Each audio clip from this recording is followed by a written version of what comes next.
I'm very biased for my background. I graduated, I got my secondary school from Egypt, so I'm very biased to the system. Like in Egypt, for example, everybody takes the same classes, everybody has to take physics until the 10th grade. Once you go past the 10th grade, you start to specialize. Okay, now we are interested in sciences, so you have to go to the science curriculum, which is physics, chemistry, biology, and all the stuff. If you are in art and music, whatever, in history, you go to your area. Because my kid just graduated from high school, they were in a magnet school. They have a lot of students in their classes. They cannot do physics or calculus or all these things. So they are not interested, they are in art. So how can you force them? They have to take a test to pass high school. How can we force kids to take a test to pass high school? Pass a law. Yeah, I'm saying it, but they are not interested. They are not in physics or in science. They are in art, so you have to give them an option. The state legislature has decided that every high school graduate will have 4 years of science and will pass these end of course exams. End of story. That's the boundary condition. That's what we as educators have to meet. Please join me in thanking Professor Lopez. I'm thrilled to be a physicist and physics educator here among the folks who are engaged and participating in educational transformation and policy that underpins that.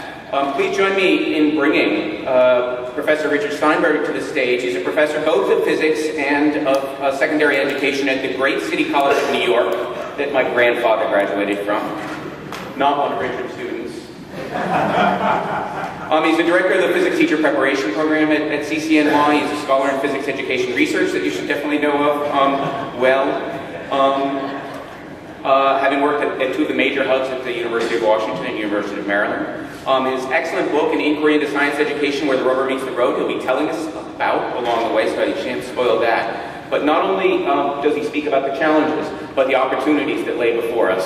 So please join me in welcoming Professor Steinberg.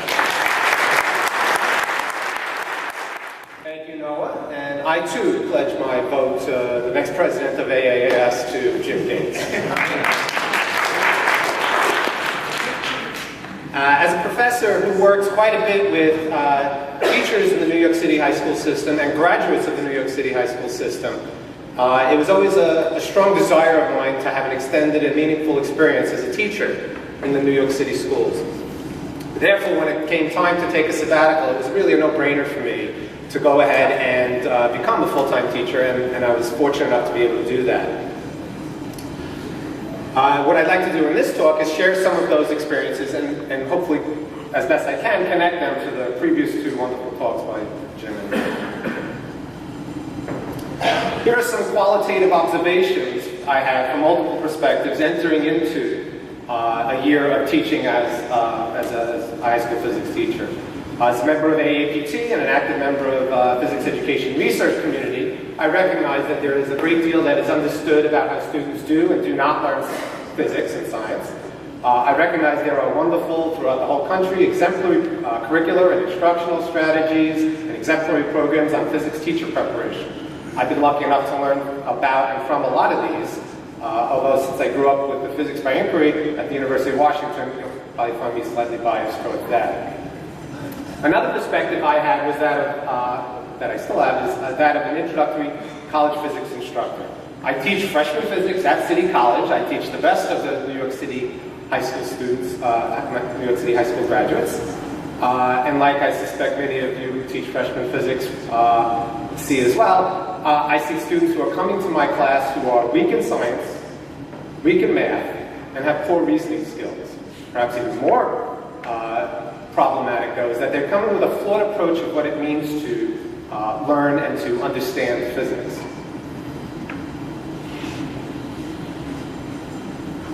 A third perspective I had entering into this experience was that of a science education program director. At City College, I've worked with well over 1,000 teachers, not all physics teachers, but all science teachers. At City College, we attract a great diversity of teachers with all kinds of backgrounds, including enormously varied strength in the subject matter. While not universal, I I tend to see that there are a great number of these candidates who come with an authoritarian perspective of science. They think of science as something you're told, and then something that you know. Not surprisingly, then, when they begin my program, they come with the disposition that to teach science is to tell science. Now, I know, I've been told, and I tell back. These are the candidates, the majority of the candidates that I work with at City College who want to become science teachers. Another perspective I had is that of a teacher education program participant. This is a perspective I tried to avoid, but I was unable to avoid. I was hell-bent on becoming a high school teacher, and despite my personal plea to the head of the New York City school system personnel department, he told me I needed a license. So I went ahead and I had to enroll both the year before my sabbatical and during the year teaching in the high school in classes. And I had to take all the same classes that all alternative certification candidates take, including 2 of the courses that I taught. It was all a good experience, and I'm glad I had the opportunity. From that perspective, I found myself, especially during the year where I was overwhelmed with preparing lessons, grading, staying after school, creating homework. I was overwhelmed with how busy I am. And when I went to class at night, I found myself with the same disposition I see my students have. Tell me what's going to help me now. Tell me what's going to help me tomorrow. I don't want any grand visions on science education. I'm in a real classroom with real problems. What is it you're going to tell me that's going to help me tomorrow? So I got to experience that, and it was meaningful. Despite the challenges, I was determined to teach with an inquiry approach. There's no question, as a new teacher, as any teacher in a New York City school, the greatest challenge to teaching by inquiry, the greatest challenge to teaching is classroom management. Gary was one of my students, and occasionally he would come to class. Gary was a problem. Gary was a challenge. I won't go into the particulars of it, but he was always in trouble in my class. He was always in trouble with everybody else's class. He was in trouble with the administration. He was in significant trouble with the police. Gary was a real problem, but it was worse. Gary was in my one class that by far engaged the most in the curriculum that I did. This is a class that participated, asked questions, did the activities. When Gary came, it stopped. They looked at Gary, they waited, they watched me spar with Gary, and it ended when Gary was there. Marlon was not the problem that Gary was.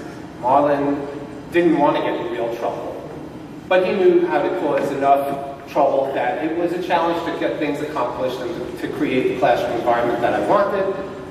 Gary misused lab supplies. Marlon misused lab supplies. Marlon, I don't know why, but we had a daily conversation about the bathroom policy of the school. And these kinds of little things really do get in the way of trying to accomplish what you want. You know what? That wasn't the biggest problem. Classroom management was not. Student approaches, epistemologies, background knowledge. This was a greater challenge than the actual classroom management.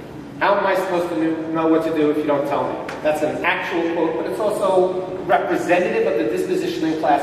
Even among the good students, they come, even the best students will come and have the thought, the paradigm that classroom is, you tell me what I'm supposed to know, you tell me what I'm supposed to do, even at the smallest grain, and that's what I'll do. By the way, that particular quote from that particular student came after we had gone over how to do unit conversions, and he was trying to convert a unit, convert the same units, but with a different number. It goes down to that level of an expectation that you tell me what to do each step along the way. The average of 36 and 38 is 57. This was distressing because this came from my very best lab group. 4 young ladies who bright, did never a problem, did all wonderful things. And they were doing the lab, they measured something twice, they knew to take the average, they went to their calculator, they were clickety-click, and they came up with 57. All right, people make mistakes on a calculator, but I guess my issue here is twofold. One, they went to a calculator to find the average of those 2 things. The other is that all of them, the entire group of high-achieving students, wrote down the number and proceeded on to the next part of the lab. There's no check, there's no reality check, there's no thinking about it. Science, class, school, it's a process that you grind through without a greater vision of thinking, understanding, sensing. I do now, I wrote on the board, 5x equals 80, keep them occupied while they're coming into class. Sure enough, a lot of them wrote x equals 75. That's pretty easy to diagnose. The students were subtracting 5 from both sides instead of dividing, and they acknowledged as such. Oh, I forget whether I'm supposed to subtract or divide both sides by subtract the 5. To me, the issue wasn't whether they remembered the right procedure, is that it was a procedure. They didn't see this as a relationship. What do I have to multiply 5 by to get 80? Again, even math was a procedure they hadn't quite mastered. I'm a pretty determined guy. I kept going. I was determined to get them to do things a different way. I kept giving them questions where they had to think, where they had to make sense, where they had to reason. Going to straight to the formula or to the jargon wasn't going to help them. It's too hard. I can't do it. Whether it was a quiz or a homework, they would say, I just can't do this, and you need to make it easier. I made it easier. I gave them more help. I gave them more access. I gave them more hints. Still, it's too hard. I can't do it. Finally, partly in frustration and partly to make a point, I put the following as one of their homework problems. A car moves with a constant velocity of 9.5 meters per second. What is the velocity of the car? Still the same kind of feedback, but I think another young lady came to me after school. Now this was a young lady who did her homework. As a matter of fact, did pretty well on her homework in general, especially if it was the kind that you can grind through and look up similar problems. This one though, she sought me out, which is a pleasure, but she sought me out to do this particular problem. And she came to me, she said, because I could not do this one because I did not know which formula to use. So this is an approach that the students take. It's look up, it's memorize, it's repeat. It's not about authentic thinking or understanding. This also I did not find to be the greatest challenge to try to teach in an inquiry-oriented way. I found the greatest challenge, my personal greatest challenge while in the classroom, was an emphasis on standardized short answer exams. In New York State, that's called the Regents exam, and all my students had to take the Regents. My principal told me I better have my students do well on the Regents. The Regents does the kinds of things, well, even though I had students having difficulty with the questions I just described below, this is a question I included on an exam for these students. I just asked about, I'll let you read it, I asked about different neutrinos. 82% of these students got this question right. And I reflect on this in a way that, what are we measuring here? What are we doing? To what extent does this represent meaningful understanding of the physics I was covering? And more importantly, what does it say about the students that this is where they want to take me in terms of the curriculum and instruction of the class? After teaching in the high school, I felt many contrasting and even conflicting perspectives, and I'd like to try to articulate some of those now.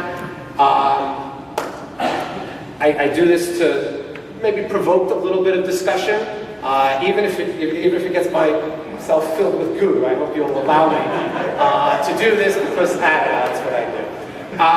Here, with respect to testing, PCAST, a wonderful report that was talked about before, the Prepare and Inspire. There's a full recognition of the reality and the importance of testing, and I love the quote, and I hope it's okay I share it. The standards and assessments should reflect a mix of factual knowledge, conceptual understanding, procedural skills, and habits of thought described in recent studies by the NRC. I think that's great, and I applaud that, and I'd like to see that manifest itself. But I contrast that with what I saw in the classroom.